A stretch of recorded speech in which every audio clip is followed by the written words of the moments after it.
Metal, मियाज़म, poison, ये long और deep acting medicine है भाई। क्या आपने कैंसर का इलाज करने जा रहे हैं तो आपने एलियम सीपा दे दी है? क्या आप रेफरस टाइवा से इलाज करने जा रहे हैं? क्या आप मूली से इलाज करना जा रहे हैं या प्याज से इलाज करना जा रहे हैं? उसको सोचा कभी आपने? आप इलाज करना जा रहे हैं कैंसर का, तो क्या आप एलियम सीपा से उसका इलाज करेंगे? नहीं होगा। क्या आप उसका मूली से, रेफरस टाइवा से इलाज करेंगे? नहीं होगा। तो भाई मेरे, उसका इलाज तो हमें जाके पॉइजन में ढूंढना पड़ेगा, उसका इलाज तो हमें मेटल में जाके ढूंढना पड़ेगा, उसका इलाज तो हमें मिनरल और सॉल्ट में जाके ढूंढना पड़ेगा, उसका इलाज तो हमें मियाज़म में जाके ढूंढना पड़ेगा। आप शिकार शेर का करने जा रहे हैं, आप शिकार करने शेर का करने जा रहे हैं, तो आपने हाथ में डंडा पकड़ा चूहा मारने वाला, तो बताएं शेर मरेगा उससे? शेर तो खा जाएगा आपको। और यकीनन ये कानून है, फितरत है कि आप ताकतवर चीज को कमजोर बंदा जब छेड़ देगा तो ताकतवर चीज कमजोर को मसल देती है। आपने कैंसर का इलाज किया, आपने सोरख दे के उसको छेड़ दिया, वो तो यूं फ्लेयर अप होगा, वो तो यूं बिखरेगा आपको, आप तो उसको कंट्रोल ही नहीं कर सकते थे। तो शेर को मारने के लिए एलजी का कारतूस चाहिए। शेर को मारने के लिए 4 नंबर का कारतूस नहीं चलेगा।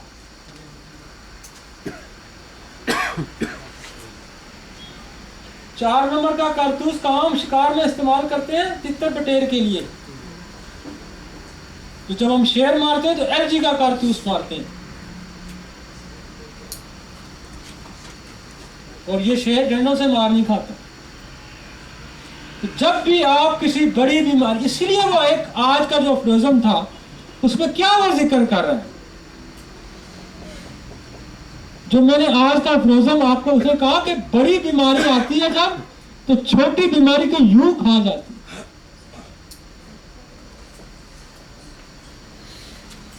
अब डी के एक्टिंग मेडिसिन कौन सी? मेटल्स हैं जी, मिनरल्स हैं जी, पॉइजन हैं, सोर्स हैं। मेटल कौन सी है?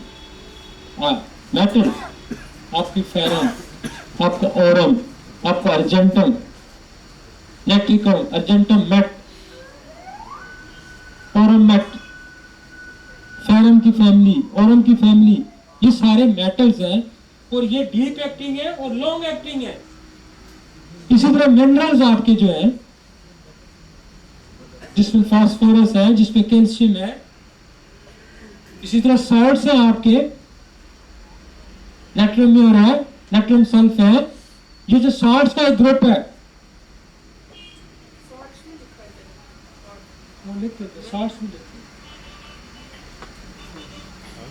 सॉल्ट्स डीप एक्टिंग है, सॉल्ट नहीं।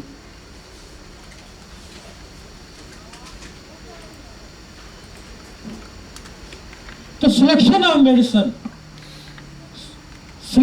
मेडिसिन उस ग्रुप में करें, और आपको हर दवाई का सोर्स पता होना चाहिए कि मैं जो सिलेक्शन कर रहा हूं वो मेटल से कर रहा हूं, मिनरल से कर रहा हूं, सॉल्ट से कर रहा हूं, पॉइजन से कर रहा हूं। आपको पता है जहर क्या करता है?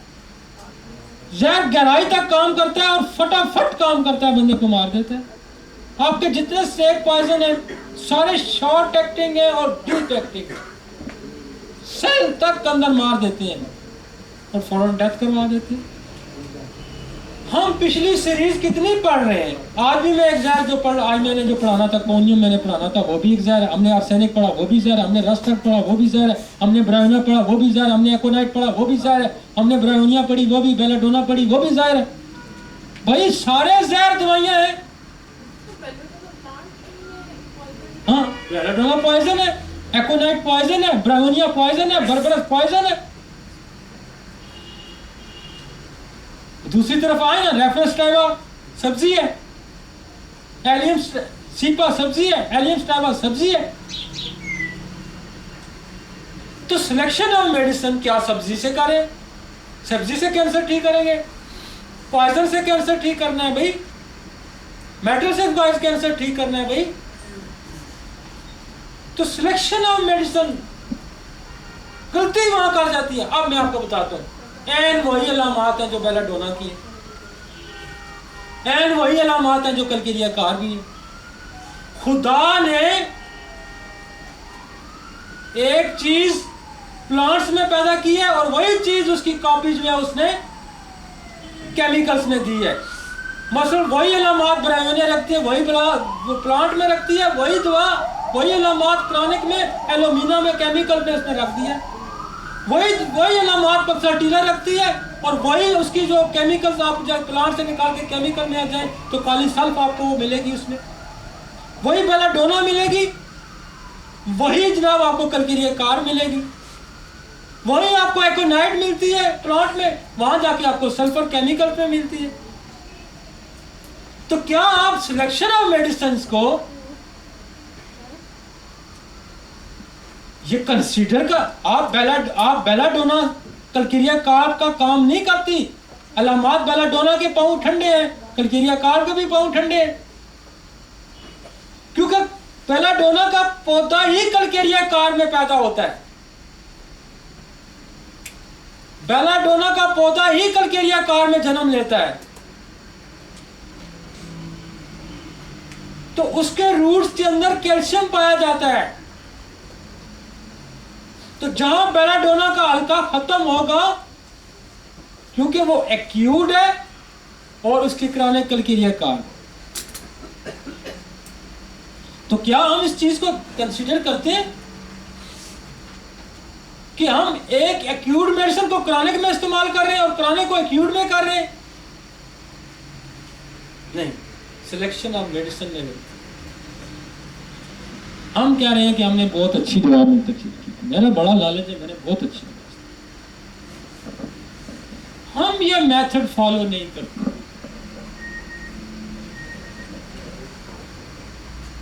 इसी तरह जो बीमारियां जानलेवा हैं, याद रखिए, जो बीमारियां जानलेवा हैं उनका इलाज भी जानलेवा दवाओं में होगा।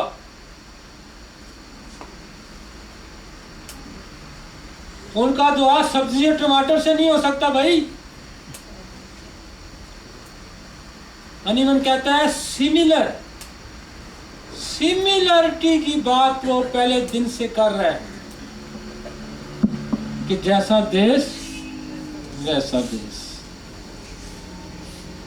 ताकतवर के लिए ताकतवर मुकाबला कर सकते, हाँ कमजोर के लिए कमजोर लड़ा सकते हैं, छोटी बीमारी के लिए छोटी दवाई लड़ाए।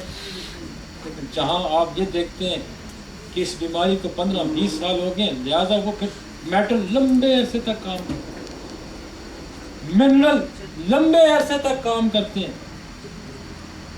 पॉइजन आनन फानन काम करते हैं और जिंदगी को यूं लेके चले जाते हैं। जहां आपको पता लगे ये गया कि गया, अब नहीं बचता, तो वहां क्या, फिर तो वहां पॉइजन का सहारा नहीं है, वहां शॉर्ट एक्टिंग डीप एक्टिंग में जाना है। और मेटल क्या है, जो बीमारियां साल आपके साथ चल रही है, वहां फिर हमने मेटल का सहारा लेना है, हमने मिनरल का सहारा लेना है, वहां हमने वो सॉल्ट्स का सहारा लेना है। Next, long acting medicine. Long acting में तो वेजिटेबल्स नहीं आती ना, इसको निकालना।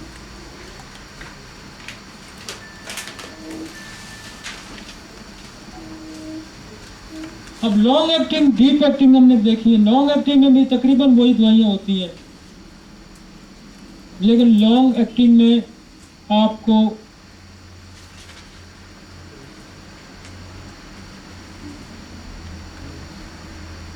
ये पॉइजन भी, बाज पॉइजन ऐसे हमने इसलिए यहाँ डाले, बेसिकली पॉइजन होता है short acting and deep acting, लेकिन बाज पॉइजन ऐसे जैसे संख्या वगैरह या वर्ड देखेंगे ये बड़े अरसे तक ये भी काम करते रहते हैं। तो लिहाजा पॉइजन बाज जो उनमें देखा गया कि ये भी बड़े लॉन्ग एक्टिंग होते हैं, लेकिन मोस्टली पॉइजन जो होते हैं वो शॉर्ट एंड डीप एक्टिंग होते हैं। ये हमने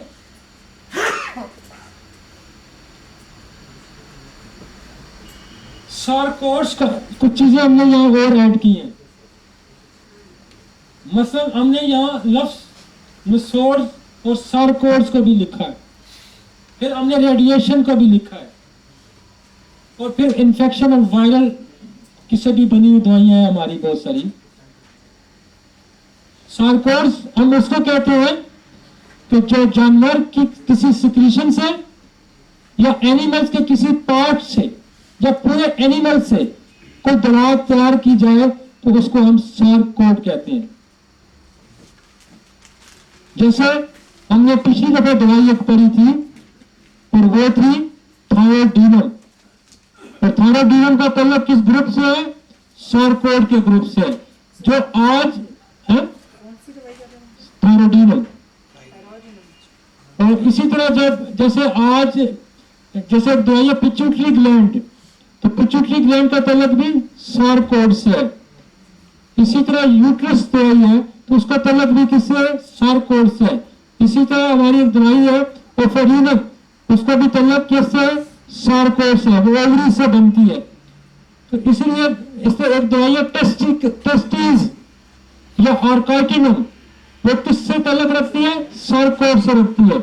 तो हमें ये देखना है सारकोड वो है तो जो जानदार जानवरों के हिस्सों से तैयार की जाती है, दैट इज सारकोड। और मियाज़म वो है निसोर्स वो है जो बीमार शुदा जिस्मों से तैयार की जाती है। जो बीमार जिस्मों से, मसलन सिफिलिस क्या है? निसोर्स है। तो जो सिफिलिस कहां से लिया जाएगा? जो सिफिलिस ने जिस इंसानी जिस्म को तबाह बर्बाद किया, उस जिस्म से इस बैक्टीरिया को लेके इसको तैयार करेंगे, तो ये क्या होगा? ये निसोर्स कहलाएगा।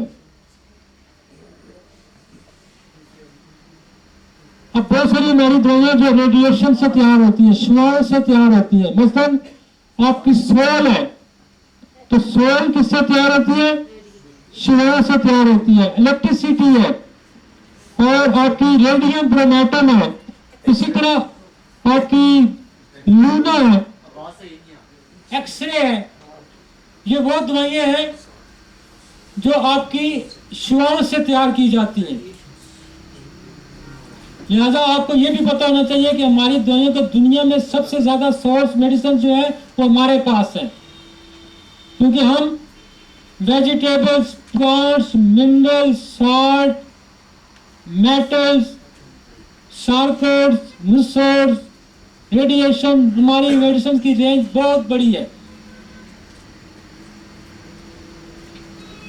इसी तरह इन्फेक्शन जो हमारे, जैसे हम बहुत सारे हमारे इन्फेक्शन वायरल एंड बैक्टीरियल, जैसे आपका मार्बिलिनम है, तो मार्बिलिनम किससे तैयार की जाती है? खसरे के उससे। इसी तरह इन्फ्लुएंजा में, इन्फ्लुएंजम जो है वो जो वायरल है इन्फ्लुएंजा, उससे तैयार की जाती है। इसी तरह पैराटाइडिनम है, आपके मम्स के ग्लैंड्स के अंदर जो इन्फेक्शन होता है उससे तैयार की जाती है। इसी तरह है मार्बिलम खसरा। इसी तरह वायरलिनम है, इसी तरह मेलेंड्रिनम है। तो ये वो दवाइयां हैं जो कि हमारे इन्फेक्शन से, टाइफाइडिनम है, टाइफाइड के न्यूमोकॉक्सिन है। तो ये वो दवाइयां हैं कि जो इन्फेक्शन से तैयार की जाती है। ट्यूबरकुलोसिस से ट्यूबरकुलोनियम तैयार की जाती है। तो ये हमारे पास वो सोर्स है। क्या वेल सिलेक्टेड रेमेडी में जब हम दवा मुंतखब करते हैं और ये ऑब्स्ट्रक्शन रिमूव करने के लिए इन चीजों का हमें सहारा लेना पड़ता है। बहुत दफा कि हम वहां सोर्स का इस्तेमाल करना पड़ता है, वह रेडिएशन से तल्लक रखने वाली मेडिसिन का इस्तेमाल करना पड़ता है, वह एंटी साइकोसिस, anti psoric, anti cancer medicine का इस्तेमाल करना पड़ता है। नेक्स्ट,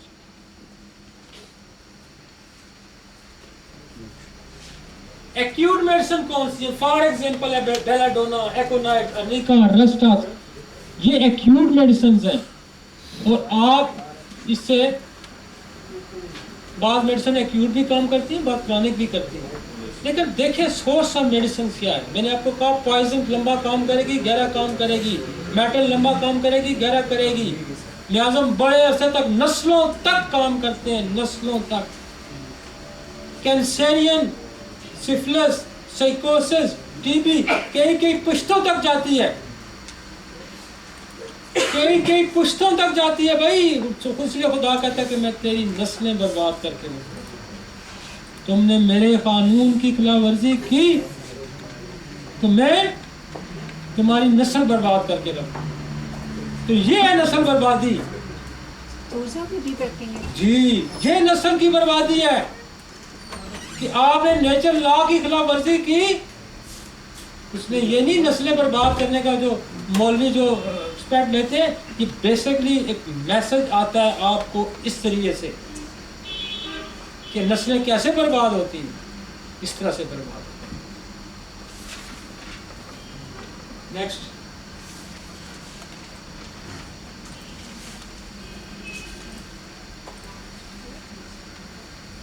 आगे चलो। क्रॉनिक मेडिसिन जैसे सल्फर, कैलकेरिया, लाइको, ये वैसे फॉर एग्जांपल हमने दिए ना। क्रॉनिक मतलब जैसे वो एक्यूट में, अब देखें ना इसमें ज़्यादातर जो है वो केमिकल मेडिसिन है जो क्रॉनिक में यूज होती है। मिनरल्स हैं ये, वो जो है क्रॉनिक मेडिसिन के ऊपर में। आगे चले जी। मियाज़मेटिक मेडिसिन कौन सी? जैसे सुराइनम है, सिफिलिस है, ट्यूबरकुलोनियम है, मेडोरियम है, थूजा है, कार्सिनोसन है। ये वो दवाइयाँ हैं जो कि एज ए मियाज़मेटिक मेडिसिन का इस्तेमाल होता है और ये ऑब्स्ट्रक्शन रिमूव करने के लिए होती है। जैसे अब ये देखें ना, हमने सुराइनम है, सिफिलिस सोरा का मियाज़म है, सिफिलिनियम उसका मियाज़म है, सिफिलिस का, ट्यूबरकुलोनियम टीबी का है, मेडोरियम है, थूजा साइकोसिस है, कार्सिनोसन कैंसर का। नेक्स्ट, अगर दो मियाज़म आते हैं तो उनकी तरतीब क्या रखेंगे? ये जो देखें ये भी बड़ा मियाज़म दो गट्ठे आ जाते हैं। जब दो मियाज़म गट्ठे आएंगे तो मसलन तरतीब आपकी यूँ होनी चाहिए कि टीबी आती है सोरक की वजह से, टीबी आती है सोरक की वजह से, तो सोरक मियाज़म को आपने पहले रखना है, लेकिन उसकी क्रॉनिक शक्ल रखनी है, उसकी क्रॉनिक शक्ल रखनी है। मतलब जहां क्रॉनिक डिजीज को आपने डील करना है वहां सोरिक मेडिसिन जो है वक्त सल्फर है, तो उसकी क्रॉनिक क्या है? ट्यूबरकुलोनियम, उसकी क्रॉनिक क्या है? बेसिलिनियम। तो वहां आपने ट्यूबर या बेसिलिनियम को एज ए एंटी सोरिक लेना है, बेसिलिनियम को लेना है। वहां अगर आप सल्फर का इस्तेमाल करेंगे, यू शोले धमाके पटाखे निकलेंगे बॉडी से, तो फिर आपको संभालना मुश्किल। ये चिंगारी है, चिंगारी आग भड़काएगी, फिर आपसे आपको काबू नहीं पाया जा सकता। लिहाजा जहां छुपे हुए मियाज़म है वहां आप सोरिक की एडवांस शक्ल को इस्तेमाल करने लगे। मतलब सल्फर की जगह आप एसिडिन का इस्तेमाल। हम जब भी स्टार्ट लेते हैं एंटी सोरिक का, तो मैं क्रॉनिक डिजीज में बेसिलिनियम या ट्यूबरकुलोनियम से स्टार्ट लेते हैं। उसके बाद आप सल्फर का इस्तेमाल करेंगे अगर खास कर आपको सल्फर की अलामात मिलती हैं, मरीज है ही सल्फर का और है क्रॉनिक, और कोई मियाज़म देखिए, उसको आप अगर ट्यूबरकुलोनियम देके सल्फर देंगे तो कंट्रोल्ड हो जाएगा, चंगारियां नहीं उठी, शोले नहीं पड़ते। सर सुराइनम भी इस्तेमाल कर सकते हैं? जी, सुराइनम भी इस्तेमाल कर सकते हैं एज एंटी सोरिक, क्योंकि सुराइनम भी खुजली से ही तैयार की गई। सोरिक है ना सुराइनम, सुराइनम जो नसोड है ये बेसिकली खुजली के मवाद से तैयार की। यही साइकोसिस का केस हो तो उसमें, हाँ, फिर अगर साइकोसिस का केस आ गया है तो फिर आपको इसको मेडोरिनम का इस्तेमाल करना है। फिर आपको अब साइकोसिस की और डेप्थ में चलेंगे। सोल भी साइकोसिस है, सूरज की जो आपको देख सोल के साथ इसका ताल्लुक है। मैंने कहा था सूरज के साथ साइकोसिस का ताल्लुक है भाई। साइकोसिस सूरज के साथ पलता है ना, सूरज की रोशनी में पलता है साइकोसिस। तो फिर सोल की जो किरणें हैं सूरज को जो किरणें हैं, सूरज की जो शुआएं हैं, वो साइकोसिस को भी कवर करेंगी। लिहाजा जहां मेडोरिनम फेल होती है वहां साइकोटिक को आपका इस्तेमाल कर सकते हैं। साइकोटिक को जहां फेल होती है वहां आप सोल का इस्तेमाल कर सकते हैं। जहां सोल फेल होती है वहां आप कार्सिनोसन का इस्तेमाल कर सकते हैं। जहां कार्सिनोसन फेल होती है वहां आप एक्सरे का इस्तेमाल कर सकते सर मेडोरिनम के बाद अभी कौन सी दवाई बताई थी? हैं। सोल, थूजा, अब मैं साइकोसिस की फार्मिंग की तरफ आते हैं। थूजा, मेडोरिनम, सोल, Carcinosin and X ray, aconite, sulphur, tuberculinum, merc sol, syphilinum, Carcinosin, X ray, ये तरतीब होगी। मर्क्साल एंटीसिफिलेटिक फेल होती है, सिफलिनियम फेल होती है, कार्सिनोसन फेल होती है, एक्सरे। साइकोटिक को आपने बताइए एक दवाई। हाँ, साइकोटिक को मेडोरिनम के बाद है वो। मेडोरिनम के बाद जहां मेडोरिनम काम छोड़ेगी वहां साइकोटिक काम करेगी, क्योंकि वो साइकोसिस के म्याज़म से ली गई है। मेडोरिनम गोनोरियल इन्फेक्शन से ली गई है, वो उसकी क्रॉनिक शेप से ली गई है, ये उसकी एक्यूट शेप से ली गई है। समझ आ गई?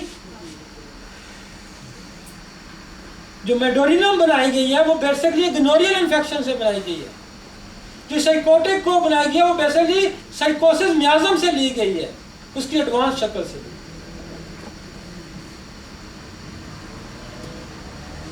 इन तमाम बातों के बावजूद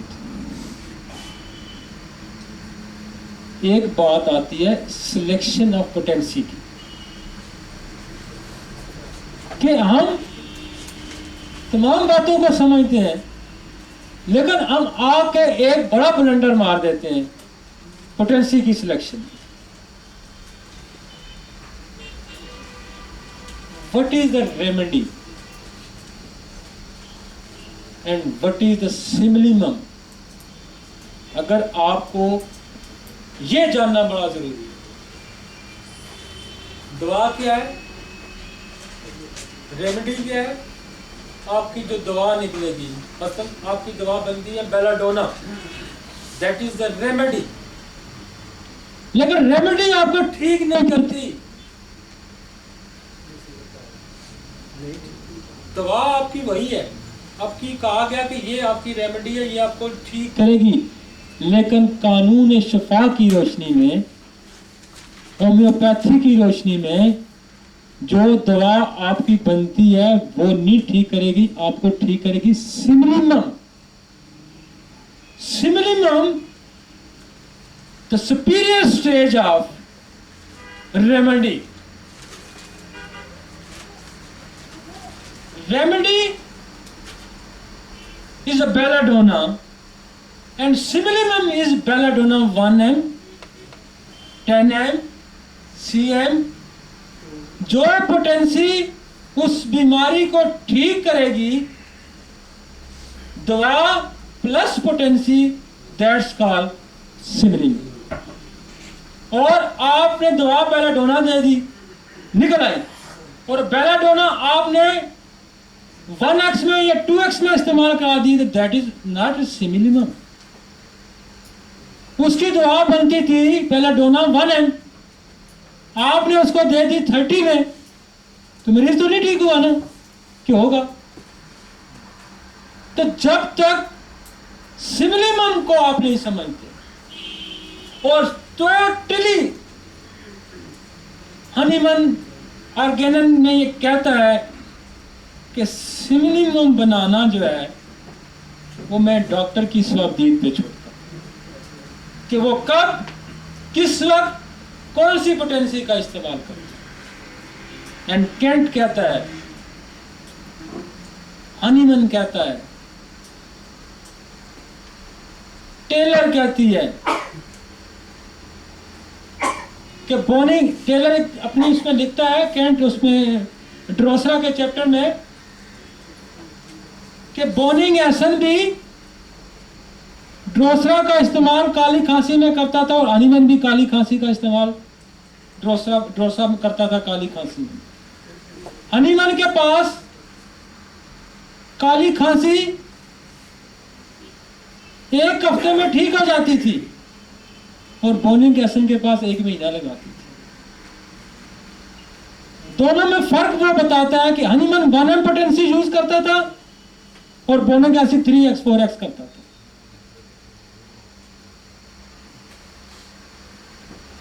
तो सिलेक्शन ऑफ पोटेंसी बेसिकली हम टेंचर जो उसका इस्तेमाल करते हैं, tincture is not homeopathy. Tincture is not, वह कहता है 4 बुनियादी उसूल आपको दे रहा है। First, prove, first prove, single, similar and potentise. ये बात कर रहे हैं ना वो 4 बुनियादी असूल हनीमन ने क्या दिए हैं? मेडिसिन सिंगल होनी चाहिए, प्रूव्ड होनी चाहिए, सिमिलर होनी चाहिए और पोटेंटाइज होनी चाहिए। जब आप टेंचर का इस्तेमाल करते हैं तो आप तो रूल ही फॉलो नहीं कर रहे। आप रेपर्टरी खोल के देखते हैं, रेपर्टरी में दवाई बेलाडोना बन रही है, आपने कहा जी मैंने तो रेपर्टरी खोल के दवाई दी है एंड अकॉर्डिंग टू सिम्टम। ये बेलाडोना को रखे, इस मरीज को रखे, बिल्कुल एक दूसरे के देखे, बिल्कुल मुशाबह है। लेकिन आपने सिमिलर का कानून फॉलो कर लिया, आपने प्रूविंग का कानून फॉलो कर लिया और आपने पोटेंटाइजिंग का रूल जो है वो वायलेट कर दिया। आपने उसको टेंचर का इस्तेमाल कर दिया। तो फिर ओ भाई, क्रोटन टिक जुमाल कोटा आप किसी को देते हैं क्रूड फॉर्म में तो वो तो उसको मोशन लगाता है। आप क्रोटन टिक 1M में देते तो वो मोशन रोकता है। Every medicine have 2 functions. First is the primary and second is the secondary. Second is the secondary. जो दवा बीमारी पैदा करती है वो उसको ठीक करती है। पहले वो मोशन लगा रहा है, फिर वो मोशन ठीक कर रहा है। तो कौन सा रूल आपने वायलेट कर दिया? अगर आपने प्रूव्ड मेडिसिन का रूल भी नहीं अप्लाई किया तब भी आप उड़ गए। आपने सिमिलर का रूल अप्लाई नहीं किया तब भी आप उड़ गए। आपने पोटेंटाइजेशन का रूल अप्लाई नहीं किया तब भी आप उड़ गए। वो कहता है ये 4 बुनियादी असूल है होम्योपैथी के। क्या आप 4 को फॉलो कर रहे हैं? अगर आप फॉलो नहीं कर रहे तो सिलेक्शन ऑफ मेडिसिन गलत है ना भाई। इसीलिए वो कह रहा है कि सिमिलिमम का ख्याल रखें। फिर हम कहते हैं, क्लेम करते हैं कि हम जी बड़ी अच्छी दवा हम सिलेक्ट करते हैं, फिर फेल हो जाती है। डॉक्टर साहब, when well selected remedy। तो आज हमें ये एहसास हुआ होगा कि हम कौन कौन सी गलतियां करते हैं।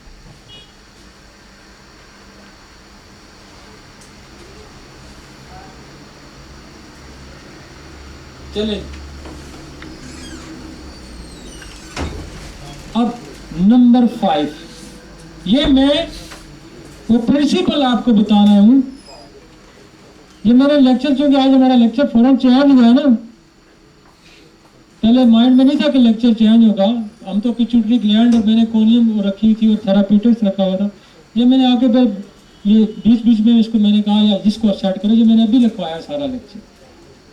हमारे पास ये तैयार नहीं था, ये हमने आधे घंटे में इसको तैयार किया, अर्जेंट। ये पहले से प्रिपरेशन नहीं थी। अभी मैं नीचे से उठ के आया तो मैंने इसको कहा यूं डालो, इसको तरतीब दी है। बहरहाल इसको हम और पॉलिश कर लेंगे क्योंकि मैंने बड़ी जल्दी में इसको तैयार किया। नंबर 5 रूल्स आ गया जी। अब 5 रूल्स है कि रिमूवल ऑफ ऑब्स्ट्रक्शन। ये तमाम मेथड्स। अब आपके पास एक मरीज आता है तो कहता है डॉक्टर साहब हो मुझे बड़ी घबराहट है, तो सर मुझे तो सर दर्द है, सर मेरा नजला ही बंद हो गया, सर मैं तो मरने लगा हूं। उससे पूछे भाई हुआ क्या है? तो सर मुझे नजला था ना, मैं कल गया हूँ, मुझे उसने मैक्सिमम 500 mg लेके दी है, मैंने सर 2 ही कैप्सूल खाए तो मेरी तो सर तबाही फिर गई। आप उसको घबराहट की दवाइयाँ देंगे, कोनाइड देंगे, आप उसको वराइटोमल्बम देंगे।